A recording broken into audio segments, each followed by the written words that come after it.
Hi friends, இன்னைக்கு knees கிச்சனில் simple சமையல் சீரீஸில் நம்ம பார்க்க போகிற மெனு லெமன் சௌச்சவ் தால், மின்ட் ரசம், கோவக்காய் கொண்டக்கடலை ரோஸ், மில்லட்ஸ், அப்புறமா ரைஸ். இது எப்படி ஈஸியாக பிளான் பண்ணி குக் பண்ணலாங்கிறது தான் இந்த வீடியோ. இப்போ வாங்க வீடியோக்கு போகலாம். நான் இன்றைக்கி நிஞ்சா குக்கர் யூஸ் பண்ணியிருக்கேன். நீங்கள் ரெகுலர் ப்ரெஷர் குக்கர் யூஸ் பண்ணலாம். 7 லிட்டர் ப்ரெஷர் குக்கர் இதுக்கு சரியாக இருக்கும். இன்ஸ்டன்ட் பாட் கூட இதில் பர்ஃபெக்டாக ஒர்க் ஆகும். ப்ரெஷர் குக்கர் பேஸில் ஃபஸ்ட்டு தாலுக்கான ஐட்டம்ஸை சேர்த்துடலாம். நல்லா வாஷ் பண்ணிவிட்டு 6 மணி நேரம் ஊற வச்ச பாசிப்பருப்பு 1 கப்பு, அதுக்கு மேலே 1 கப்பு சௌச்சவ், 2 பச்சை மிளகா, 2 இன்ச் இஞ்சி, 1/4 டீஸ்பூன் மஞ்சள் பொடி, 1/4 டீஸ்பூன் பெருங்காய பொடி, கருவேப்பிலை இது எல்லாத்தையும் சேர்த்துடலாம். சேர்த்துட்டு பருப்புக்கு தேவையான தண்ணியை சேர்த்துடலாம். எனக்கு 1 கப்பு பருப்புக்கு 1.5 கப்பு தண்ணி தேவைப்படும். இது ஒவ்வொருத்தருக்கும் மாறும், உங்களுக்கு ஏற்ற மாதிரி மாற்றிக்கோங்க. இதுக்கு மேலே ஒரு குக்கர் செப்பரேட்டர் வச்சுட்டு அதுக்கு மேலே ரைஸ் வச்சிடலாம். ரைஸை ஒரு லிட்டை போட்டு மூடிடலாம். அதுக்கு மேலே மில்லட்ஸ் வச்சிடலாம். எங்கள் வீட்டில் சில பேர் ரைஸ் சாப்பிடுவாங்க, சில பேர் மில்லட்ஸ் சாப்பிடுவாங்க. அதனால தான் 2 வருது. இங்கே நீங்கள் பார்த்துட்டு இருக்கிற எல்லா ரெசிபீஸும் இண்டிவிஜுவல் லிங்க்ஸாக இருக்குது. நான் டிஸ்கிரிப்ஷனில் கொடுத்துட்றேன், நீங்கள் பார்த்துக்கோங்க. இப்போ ப்ரெஷர் குக்கிங் டைம் அப்படின்னு பார்த்தீங்கன்னா நம்ம பருப்பு தான் லாங்கஸ்ட் டைம் எடுத்துக்கும். எனக்கு 7 மினிட்ஸ் ஆகும் நிஞ்சால. உங்களுக்கு ப்ரெஷர் குக்கரில் பருப்புக்கு எவ்வளோ டைம் ஆகுமோ அவ்வளோ டைம் வைங்க. அந்த டைம்லேயே ரைஸ் மில்லட்ஸ் எல்லாம் பர்ஃபெக்டாக குக் ஆகிடும். ஸோ நான் 7 மினிட்ஸ்க்கு நிஞ்சா குக்கரில் வச்சிடுறேன். இது குக் ஆகிற டைமில் நம்ம ரசமும் காயும் பண்ணிடலாம். ஒரு பாத்திரத்தில் உங்கள் ரசத்துக்கு தேவையான தண்ணி சேர்த்துடலாம். ஒரு தாளிக்கிற கரண்டி எடுத்துட்டு அதில் நெய், சிகப்பு மிளகா, ஓமம் சேர்த்து போட்டுக்கலாம். அது நல்லா பொரிஞ்சதுக்கப்புறம் அதுக்கு மேலே கொஞ்சம் புதினா இலைகளை சேர்த்து நல்லா பொரிச்சு எடுத்து இந்த தண்ணியில் சேர்த்துடலாம். அதுக்கு மேலே 1/2 லெமன் சைஸ் அளவுக்கு புளியை தண்ணியில் கரைச்சி இதில் சேர்த்துக்கலாம். அதுக்கப்புறம் தேவைக்கேற்ப உப்பு, அப்புறம் மஞ்சள் பொடி சேர்த்துக்கலாம். உங்களுக்கு வேணும்னா ரசப்பொடி சேர்த்துக்கோங்க, இல்லாட்டி இந்த ரசத்துக்கு ரசப்பொடியே தேவையில்லை. எல்லாமே சூப்பராக இருக்கும்.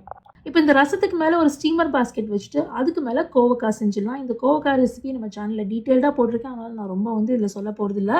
கோவக்காய் ஸ்டீம் பண்ணுறதுக்கு 8 நிமிஷம் ஆகும். அந்த டைமில் ரசமும் நல்லா கொதிச்சு நம்ம டேமரிண்டோட ரானஸும் கம்ப்ளீட்டாக போயிடும். இந்த 8 நிமிஷம் கழிச்சு அந்த ரசம் கம்ப்ளீட்டாக ரெடி. அதை எடுத்து வச்சுட்டு லோ ஃப்ளேமில் கோவக்காய் பொரியல் பண்ண வேண்டியதான். இந்த கோவக்காய் பொரியல் நான் கொண்டக்கடலை சேர்த்துருக்கேன். நீங்கள் கொண்டக்கடலை சேர்த்து வைக்கணும் அப்படின்னா நீங்கள் குக்கர்லேயே சேர்த்து வைக்கணும். பட் எங்கிட்ட நேத்திக்கு பண்ண கொண்டக்கடலை கொஞ்சம் எக்ஸ்ட்ரா இருந்ததுனால அதை அப்படியே சேர்த்துடுறேன். கொண்டைக்கடலை சேர்க்குறது கம்ப்ளீட்லி ஆப்ஷனல் தான், இல்லாட்டி ஒமிட் பண்ணுங்க. இப்போ நிறைய பேருக்கு டவுட் வரும், கீழே புளி தண்ணி வச்சு ரசம் வச்சுருக்கோம், கோவக்காயில் இந்த ஸ்மெல் வராது அப்படின்ட்டு. இந்த கோவக்காய் கொண்டைக்கடலை ரோஸ் பொறுத்த மட்டும் நம்ம போட போகிற மசாலா கரம் மசாலா.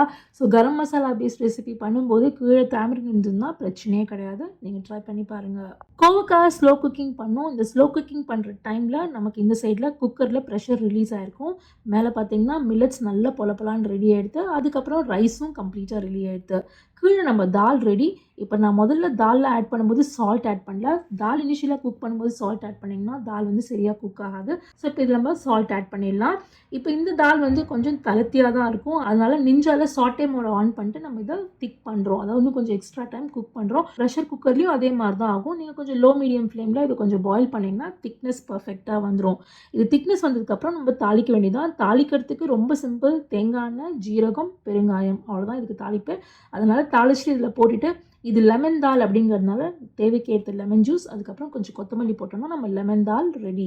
இதை நான் மார்னிங் 7 மணிக்கு குக் பண்ணி முடிச்சிட்டேன். லஞ்ச் என்னவோ 12 o'clock தான். அதனால் மறுபடியும் குக்கர் செப்பரேட்டர், அதுக்கு மேலே ரைஸ், அதுக்கு மேலே மில்லட்ஸ் வச்சுட்டு நம்ம நிஞ்சால கீப் வார்ம் அப்படின்னு ஒரு மோடு இருக்கும். இது கேஸ்ரோல் மாதிரி ஹாட்டாக வச்சுக்கோம். அந்த மோடை ஆன் பண்ணிடலாம்.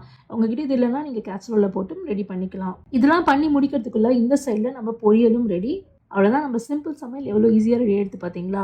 நம்ம சேனலில் இதே மாதிரி குக்கிங் ஐடியாஸோட இன்னும் கொஞ்சம் வீடியோஸ் போட்டிருக்கேன். அந்த லிங்க்கை நான் டிஸ்கிரிப்ஷனில் கொடுத்துட்டேன், நீங்கள் பார்த்துக்கோங்க. உங்களுக்கு இந்த வீடியோ யூஸ்ஃபுல்லாக இருந்திருக்கும்னு நினைக்கிறேன். செஞ்சு பார்த்தீங்கன்னா கமெண்ட் பண்ணுங்கள். உங்களை சீக்கிரம் இன்னொரு வீடியோவில் சந்திக்கிறேன். See you soon.